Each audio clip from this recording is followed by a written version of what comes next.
Hello बच्चों, welcome back to my channel. पिछली class में हमने प्रश्नावली 1.1 सॉल्व किया था। इस क्लास में हम प्रश्नावली 1.2 का परिचय और उसके जितने भी उदाहरण हैं वो सॉल्व करेंगे। चलिए स्टार्ट करते हैं। इसमें सबसे पहले हम प्रमेय 1.2 पढ़ेंगे। ठीक है, देखिए प्रमेय क्या है। मान लीजिए p एक अभाज्य संख्या है। ठीक है, मान लेते हैं p एक अभाज्य संख्या है। यदि p a स्क्वायर को विभाजित करेगा तो p a को भी विभाजित करेगा, जहां a कोई भी धनात्मक पूर्णांक है। ये आपको समझ नहीं आया होगा, मैं आपको एग्जांपल से समझाता हूं। जैसे मान लीजिए p कोई अभाज्य संख्या लेना है, जैसे 2 ले लेते हैं, p इक्वल टू 2। एक कोई भी धनात्मक पूर्णांक हो सकता है। a की वैल्यू मैं ले लेता हूँ 4। देखिए प्रमेय ये कह रहा है कि यदि दो जो है प्राइम अभाज्य संख्या जो है, अगर वो 4 के स्क्वायर को विभाजित करेगा तो 2 जो है वो 4 को भी विभाजित करेगा। 2 जो है अगर किसी संख्या अगर a बराबर हम 3 ले लेते हैं, 3 के स्क्वायर को विभाजित नहीं करेगा तो 2 जो है वो 3 को भी विभाजित नहीं करेगा। बस स्टेटमेंट यही कह रहा है कि p कोई अभाज्य संख्या है, अगर वो किसी संख्या के स्क्वायर को विभाजित करेगा तो p उस संख्या को भी विभाजित करेगा। मैं आपको एक और एग्जाम्पल समझाता हूँ। एक और प्राइम नंबर लेते हैं, अभाज्य संख्या लेते हैं, 3 ले लेते हैं। p का वैल्यू अगर 3 लेते हैं, ठीक है, a का वैल्यू ले लेते हैं 5। देखिए अगर 3 जो है 5 के स्क्वायर को विभाजित करेगा तो 3 5 को विभाजित करेगा, लेकिन यहाँ पे नहीं करेगा। देखिए इसका वैल्यू होता है 25। 25 को विभाजित नहीं करेगा 3, तो 5 को भी विभाजित नहीं करेगा। लेकिन देखिए अगर a इक्वल टू मैं 6 ले लूँ तो देखिए 3 जो है वो 6 के स्क्वायर को विभाजित करेगा, तो 3 जो है वो 6 को भी विभाजित करेगा। आई होप आप लोग को समझ आया होगा। ठीक है, ये स्टेटमेंट आपको याद रखना है। जब हम प्रूफ करेंगे इरेशनल नंबर अपरिमेय संख्या तो उसमें यूज होगा कि कोई अभाज्य संख्या है, अगर वो किसी संख्या के स्क्वायर को विभाजित करेगा तो वो उस संख्या को भी विभाजित करेगा। आई होप आप लोग को समझ आया होगा। चलिए अब आगे देखते हैं। देखिए अगला है प्रमेय 1.3। इसमें देखिए क्या है, सिद्ध कीजिए कि √2 एक अपरिमेय संख्या है। √2 को हमें एक अपरिमेय संख्या दिखाना है। मैं इसे आगे बढ़ने से पहले आपको एक रिजल्ट बता दूं, आप नोट कर लीजिएगा कि रूट के अंदर कोई भी अभाज्य संख्या होता है, रूट के अंदर कोई भी अभाज्य संख्या होता है तो ये हमेशा अपरिमेय होता है, इसका मान हमेशा अपरिमेय होगा। रूट के अंदर कोई भी अभाज्य संख्या होगा तो इसका मान हमेशा अपरिमेय होगा। ठीक है, चलिए अब अपने क्वेश्चंस पे आ जाते हैं कि √2 एक अपरिमेय संख्या हमें प्रूफ करना है। देखिए ये क्वेश्चन यूपी बोर्ड 2022 में भी पूछा गया है और एग्जाम में पूछा जाता है, इंपॉर्टेंट क्वेश्चन है। जैसे कि आपको रूट में 2 प्रूफ करना होगा, रूट में 3 प्रूफ करना होगा, रूट में 5 प्रूफ करना, ये सब एक ही जैसे लगेंगे। तो यानी कि अगर आप एक अच्छे से समझ लेंगे तो आप पूरा क्वेश्चन कर सकते हैं इस टाइप्स के। चलिए स्टार्ट करते हैं इसे प्रूफ। देखिए इसमें सबसे पहले हम क्या करेंगे, माना √2 एक परिमेय संख्या है, √2 को एक हम परिमेय संख्या मान लेंगे। ठीक है, सबसे पहले। उसके बाद से अगर रूट में 2 एक परिमेय संख्या है तो इसे हम p/q के फॉर्म में लिख सकते हैं। ठीक है, जहाँ पे q जो है नॉट इक्वल टू 0 होना चाहिए और pq जो है वो ऐसे pq होने चाहिए जो सह अभाज्य हो। सह अभाज्य का मतलब जिनका HCF क्या हो, 1 हो। HCF 1 होने का मतलब मैं समझा रहा हूँ, HCF 1 होने का मतलब 1 ही सबसे बड़ी संख्या हो जो P और Q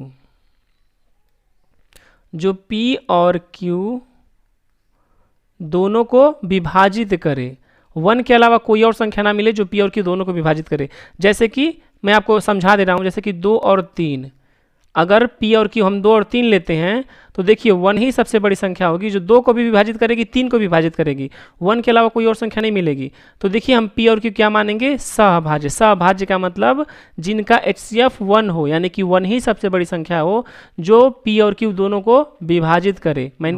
अब देखिए हम क्या करेंगे, इसके दोनों पक्षों में वर्ग कर देंगे। ठीक है, दोनों पक्षों का वर्ग करने पर, जब दोनों पक्षों का वर्ग करेंगे तो रूट में 2 का whole square is equal to p² upon q² हो जाएगा। ठीक है, देखिए यहाँ से आपका रूट में 2 का स्क्वायर 2 हो जाएगा, ये आपका हो जाएगा p² बटे q²। देखिए यहाँ से हम क्रॉस मल्टीप्लाई कर रहे हैं तो p² की वैल्यू आ जाएगी 2 × q²। ठीक है, चलिए ये आपका समीकरण नंबर 1 हम मान लेंगे। ठीक, अब देखिए हम इसमें क्या करेंगे। अच्छा मैं आपको एक और चीज़ बता दूं। देखिए जैसे कि मान लीजिए अगर हम लिख रहे हैं 4 = 2 × 2, तो देखिए 2 जो है वो 4 को विभाजित कर रहा है। अगर 6 = मैं लिख रहा हूँ 2 × 3, तो 2 जो है वो भी 6 को विभाजित कर रहा है, 3 भी विभाजित कर रहा है। यानी कि किसी नंबर को उसके गुणनखंड में लिखा जाए तो वो उसको विभाजित करता है। एक और एग्जांपल, जैसे कि 10 बराबर 5 गुणे 2, तो जो है 5 जो है वो 10 को विभाजित कर रहा है। ठीक है, देखिए इस प्रकार हम कह सकते हैं। यहाँ पे देखिए पी स्क्वायर बराबर मैंने क्या लिखा, 2 इंटू क्यू स्क्वायर, तो यहाँ से मैं कह सकता हूँ कि 2 जो है वो 2 पी स्क्वायर को विभाजित करेगा। मैं आपको फिर से समझाता हूँ। देखिए यहाँ पे पी स्क्वायर एक संख्या है, ठीक है, इसे 2 गुणे क्यू स्क्वायर के रूप में लिखा गया है। अगर मैं 6 को लिखूँ 2 गुणे 3, तो देखिए 2 भी 6 को विभाजित कर रहा है, 3 भी विभाजित कर रहा है। अगर मैं लिखूँ 8 को 2 गुणे 4, तो 2 भी 8 को विभाजित करेगा, 4 भी 8 को विभाजित करेगा। उसी प्रकार देखिए अगर यहाँ पे मैं लिख रहा हूँ पी स्क्वायर बराबर 2 गुणे क्यू स्क्वायर, तो 2 भी पी स्क्वायर को विभाजित करेगा और क्यू स्क्वायर भी पी स्क्वायर विभाजित करेगा। तो हम यहाँ पे लिख सकते हैं 2 जो है पी स्क्वायर को विभाजित करेगा। अब देखिए 2 एक अभाज्य संख्या है, ठीक है, 2 एक अभाज्य संख्या है और ये p कोई संख्या है, p कोई भी संख्या हो सकता है, p कोई संख्या है जिसके स्क्वायर को विभाजित कर रहा है, तो 2 जो है वो p को भी विभाजित करेगा।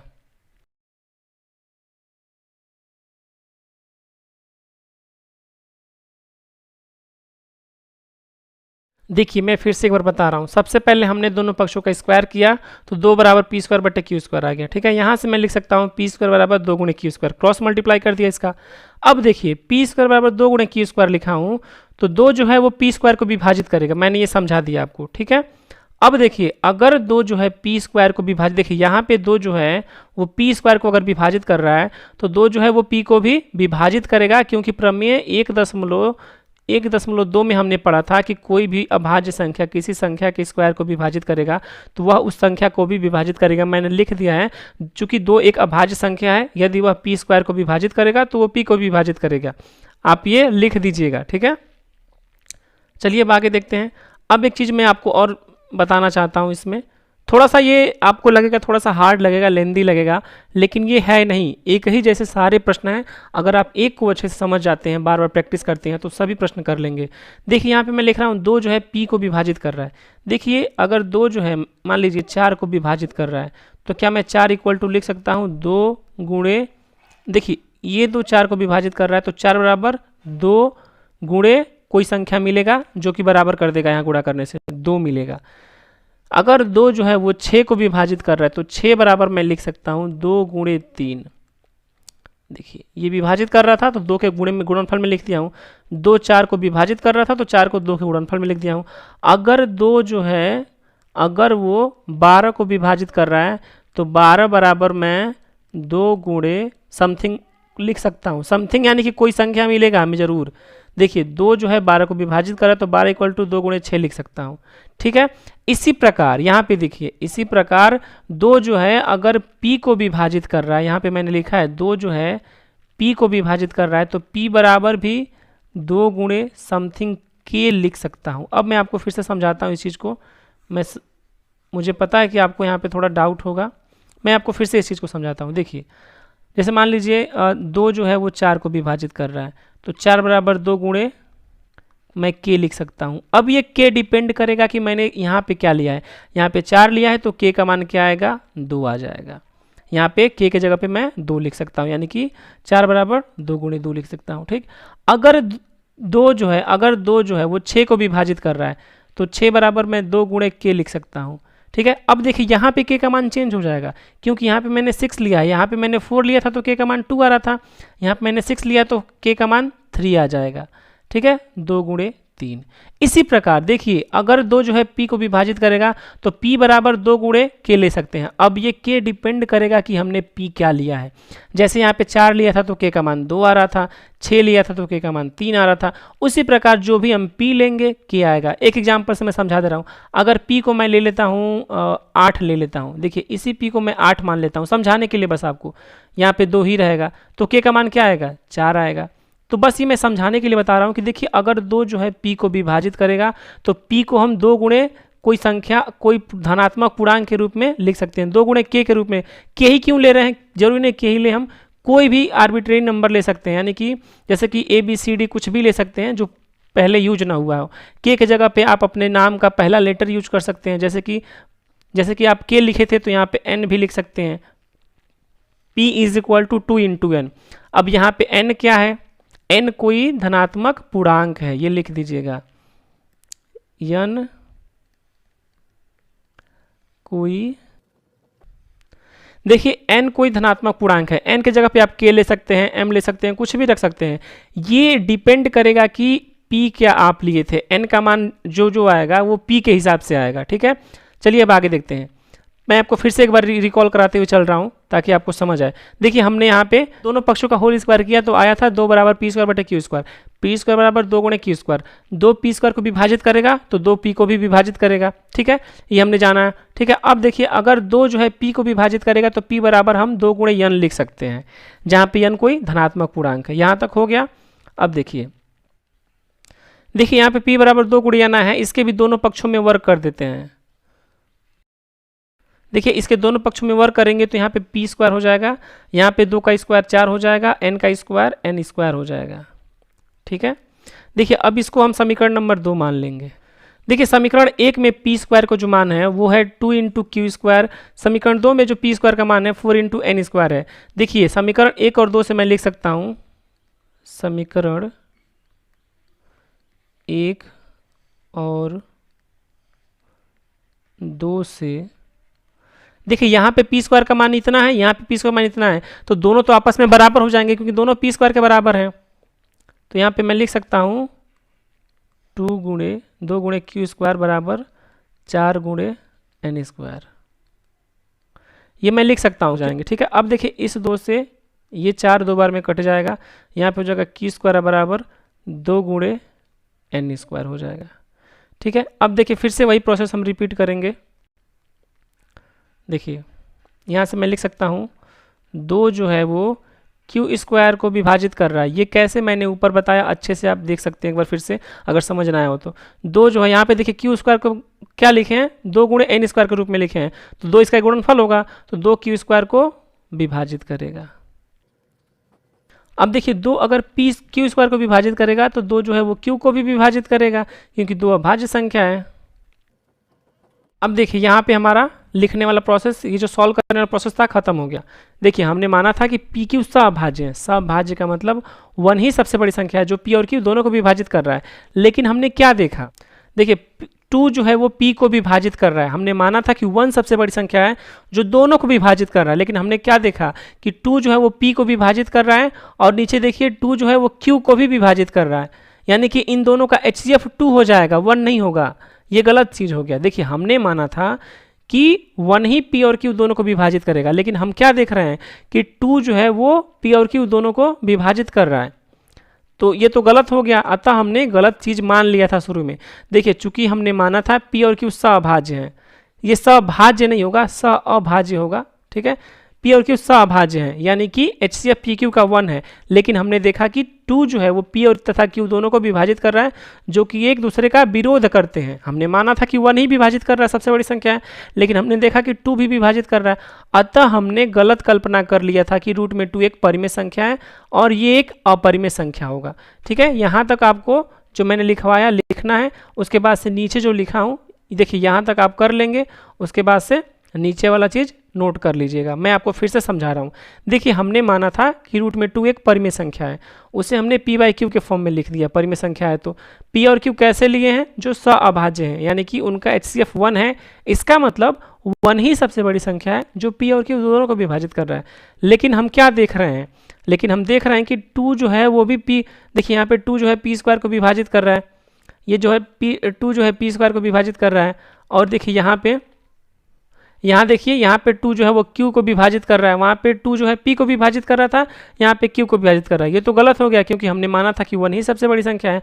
अब ये चीज़ हमने कर लिया, इसके बाद से हम लिख देंगे चूंकि हमने माना था कि p और q सभाज्य हैं यानी कि HCF PQ का 1 है, लेकिन हमने देखा कि 2 भी p तथा q को विभाजित करता है जो कि एक दूसरे का विरोध करते हैं। अतः हमने गलत कल्पना कर लिया था कि √2 एक परिमेय संख्या है, अतः एक अपरिमेय संख्या होगा। आई होप आप लोग को समझ आया होगा, ठीक है। देखिए ये क्वेश्चन बहुत ही इंपॉर्टेंट है, इस टाइप के बहुत सारे क्वेश्चन मिलेंगे, सेम ऐसे ही करना है सारे प्रश्न को, ठीक है। तो एक क्वेश्चन को आप डिटेल में अच्छे से समझ लीजिए, इसीलिए मैंने इतना लंबा वीडियो बनाया आपको डिटेल में समझाने के लिए। आगे से हम जल्दी जल्दी करेंगे। तो चलिए अगला क्वेश्चन देखते हैं। अगर आपको इसमें कुछ डाउट है तो आप कमेंट बॉक्स में पूछ सकते हैं। देखिए आगे उदाहरण नंबर 5 देखेंगे। देखिए ये भी इंपॉर्टेंट प्रश्न है। उदाहरण नंबर 5 क्या कह रहा है, सिद्ध कीजिए कि √3 एक अपरिमेय संख्या है। इसमें भी सेम वही करेंगे, माना √3 एक परिमेय संख्या है। अगर ये परिमेय संख्या है तो इसे p/q के फॉर्म में लिख सकते हैं, जहाँ पे q नॉट इक्वल टू 0 और p और q कैसे होने चाहिए, सहभाज्य, यानी कि 1 ही सबसे बड़ी संख्या जो p और q दोनों को विभाजित करेगी। इसका मतलब यानी कि HCF PQ का जो होना चाहिए वो 1 होना चाहिए। ठीक है, चलिए अब देखते हैं आगे क्या करेंगे। इसके दोनों पक्षों का वर्ग कर देंगे। जब दोनों पक्षों का वर्ग करेंगे तो आपका हो जाएगा √3 square is equal to p²/q²। इससे इम्प्लाई दैट इसका मान 3 हो जाएगा, p²/q²।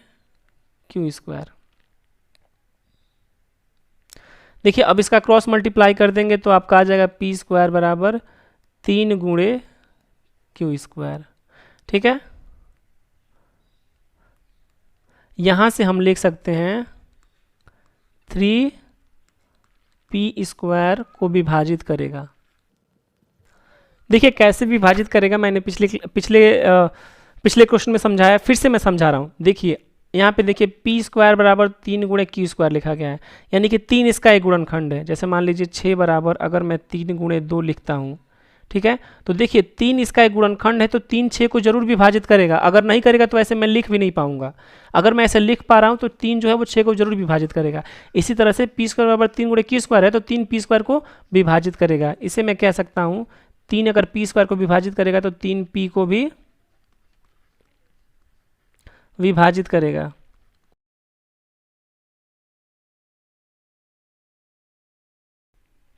देखिए 3 अगर p² को विभाजित करेगा तो 3p को भी विभाजित करेगा। चूंकि 3 एक अभाज्य संख्या है, यदि 3 p² को विभाजित करेगा तो वह p को भी विभाजित करेगा। ठीक है, ये प्रमेय 1.2 था। ठीक है, अब चलिए देखिए अगर 3 जो है p² को विभाजित करेगा तो p बराबर हम 3 गुणे समथिंग लिख सकते हैं। समथिंग यानी कि कोई धनात्मक पूर्णांक, जैसे कि यहाँ पे देखिए p बराबर, इसमें मैं k ले लेता हूँ, p बराबर 3 गुणे k लिख सकते हैं।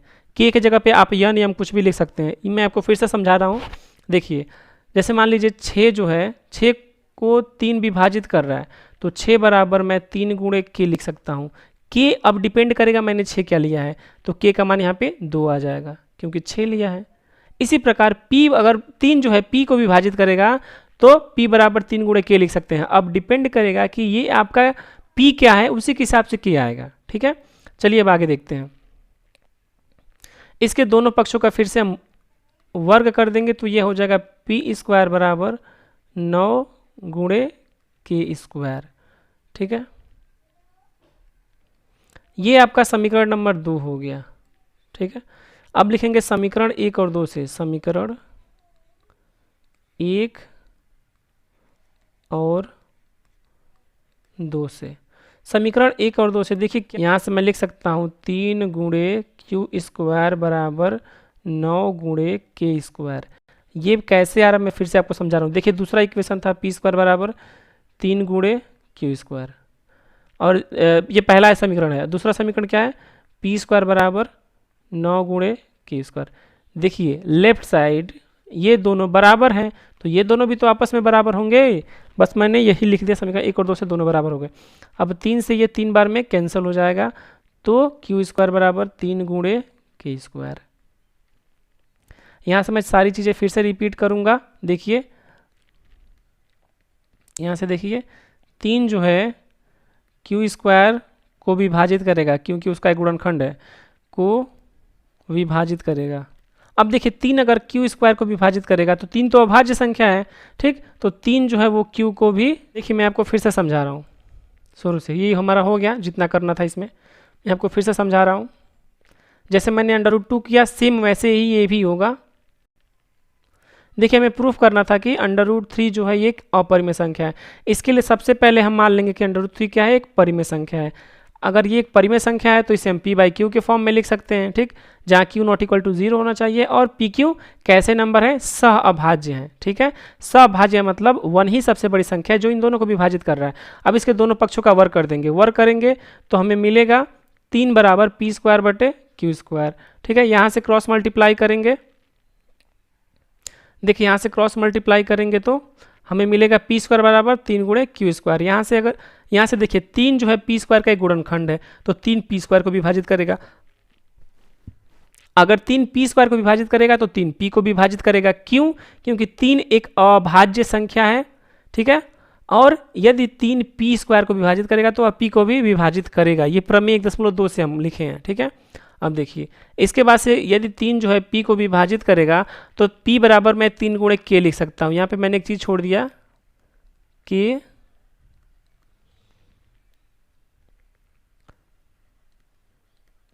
धनात्मक पूर्णांक है,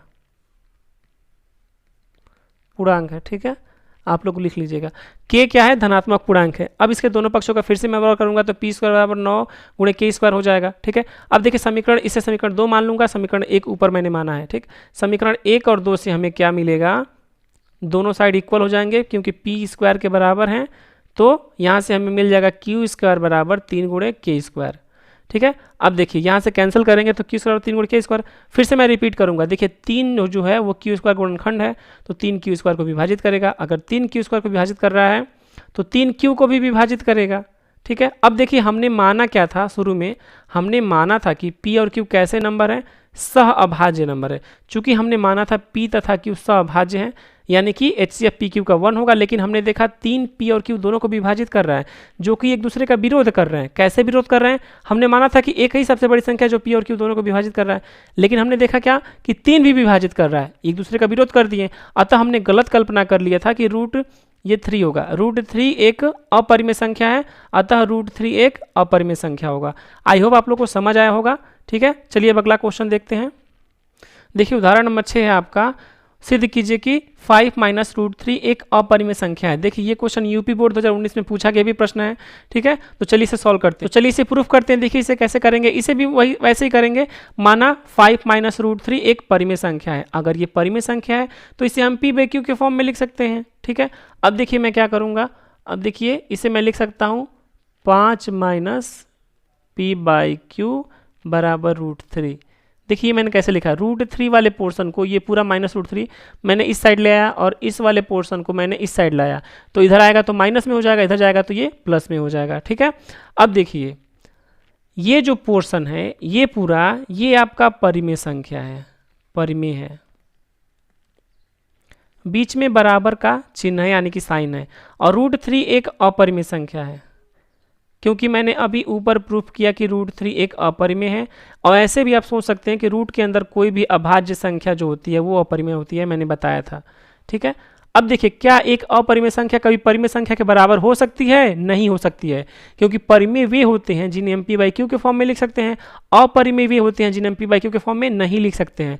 तो मैंने नीचे लिख दिया है, आपको भी बस इतना ही लिख देना है सिंपली, चूंकि √3 एक अपरिमेय संख्या है और 5 माइनस पी बाई क्यू एक परिमेय संख्या है, तो ये एक दूसरे के कभी बराबर नहीं हो सकते हैं। ठीक है, अर्थात हमने गलत कल्पना कर लिया था कि 5 माइनस √3 एक परिमेय संख्या है, अतः 5 माइनस √3 एक अपरिमेय संख्या होगा। बहुत ही सिंपल। हम देखिए मैं आपको फिर से एक बार समझा रहा हूँ, हमें सिद्ध करना है कि 5 माइनस √3 एक अपरिमेय संख्या है। इसके लिए सबसे पहले हम मान लेंगे, माना 5 माइनस √3 एक परिमेय संख्या है, परिमेय होगा तो इसे पी बाई क्यू के फॉर्म में लिख सकते हैं। अब देखिए इसे मैं सेट करके ऐसे भी लिख सकता हूँ, यहाँ पे एक परिमेय संख्या एक अपरिमेय संख्या के बराबर हो रहा है, जो कि ये गलत है, ऐसा हो ही नहीं सकता है। अतः हम कह सकते हैं चूंकि √3 एक अपरिमेय संख्या है और 5 माइनस पी बाई क्यू एक परिमेय संख्या है, तो ये एक दूसरे के कभी बराबर नहीं हो सकते। अर्थात हमने गलत कल्पना कर लिया था कि 5 माइनस √3 एक परिमेय संख्या है, अतः यह एक अपरिमेय संख्या होगा। आई होप आप लोग को समझ आया होगा। चलिए अब अगला क्वेश्चन करते हैं। अगला क्वेश्चन है, सिद्ध कीजिए 3√2 एक अपरिमेय संख्या है। इसमें भी हम वही करेंगे, माना 3√2 एक परिमेय संख्या है। ठीक, अगर ये परिमेय है तो इसे मैं पी बाई क्यू के फॉर्म में लिख सकता हूँ। अगर पी बाई क्यू के फॉर्म में लिख सकता हूँ तो मैं ऐसा भी कर सकता हूँ, दोनों पक्षों में मैं 3 से भाग कर रहा हूँ। देखिए यहाँ पे 3 पहले से है, इसमें 3 से भाग कर रहा हूँ, पी बाई क्यू जो है इसमें भी मैं 3 से भाग कर रहा हूँ। 3 से भाग करूँ या 1/3 से गुणा, दोनों बराबर है। फिर से देखिए 3 से 3 कैंसिल हो जाएगा, पहले जैसा आ जाएगा। ठीक है, तो हम क्या कर रहे हैं, 3 से दोनों पक्षों में भाग कर दे रहे हैं। यहाँ से ये 3 कैंसिल हो जाएगा, तो क्या बचेगा आपके पास, रूट में 2 बराबर 1/3 गुणे p/q। ठीक है, दोनों पक्षों में हम क्या किए हैं, 3 से भाग किए हैं, तो 3 से 3 कैंसिल हो गया, इधर 1/3 बच गया। अब देखिए √2 एक अपरिमेय संख्या हमने अभी प्रूफ किया, और ये परिमेय है, ये परिमेय है, दो परिमेय का गुणनफल ये पूरा परिमेय हो जाएगा, ये अपरिमेय हो गया। फिर से हमें गलत स्टेटमेंट मिल गया, अतः हम कह सकते हैं चूंकि √2 एक परिमेय संख्या अपरिमेय संख्या है और 1/3 p/q एक परिमेय संख्या है, तो ये एक दूसरे के कभी बराबर नहीं हो सकते। जो यहाँ पे बराबर आ रहा है कभी बराबर नहीं हो सकते, अर्थात हमने गलत कल्पना कर लिया था कि 3√2 एक परिमेय संख्या है, अतः यह एक अपरिमेय संख्या होगा। मैं आपको फिर से एक बार समझा देता हूँ, ये बहुत ईजी है और एग्जाम के पॉइंट ऑफ व्यू से इंपॉर्टेंट भी है। हमें सिद्ध करना है कि 3√2 एक अपरिमेय संख्या है। इसके लिए हम मान लेंगे कि ये एक परिमेय संख्या है, परिमेय है तो p/q के फॉर्म में लिख सकते हैं। ठीक है, यहाँ पे अब देखिए दोनों साइड इसके मैंने क्या किया, 3 से भाग कर दिया। यहाँ पे दोनों साइड 3 से भाग कर दिए, तो 3 से 3 अगर मैं देखिए इस 3 से ये 3 कैंसिल हो जाएगा, तो यहाँ पे सिर्फ √2 बचेगा, इधर 1/3 p/q बच गया। ठीक है, ये एक अपरिमेय है, ये पूरा परिमेय है। एक अपरिमेय परिमेय के कभी बराबर नहीं हो सकता। बस यही चीज़ मैंने नीचे लिख दिया, हमारा क्वेश्चन प्रूफ हो गया कि चूंकि √2 एक अपरिमेय संख्या है और 1/3 p/q एक परिमेय संख्या है, तो ये एक दूसरे के कभी बराबर नहीं हो सकते। अर्थात हमने गलत कल्पना कर लिया था कि 3√2 एक परिमेय संख्या है, अतः यह एक अपरिमेय संख्या होगा। आई होप आप लोग को समझ आया होगा। इस वीडियो में बस इतना ही, आपके सारे एग्जाम्पल्स मैंने करा दिए हैं। अगले वीडियो में हम प्रश्नावली 1.2 सॉल्व करेंगे। ठीक है, सो तब तक के लिए बाय। ठीक है, अगले वीडियो में मिलते हैं। Thank you so much. अगर आपको कोई डाउट है तो आप कमेंट बॉक्स में पूछ सकते हैं, मैं आपके डाउट को सॉल्व करने की कोशिश करूंगा।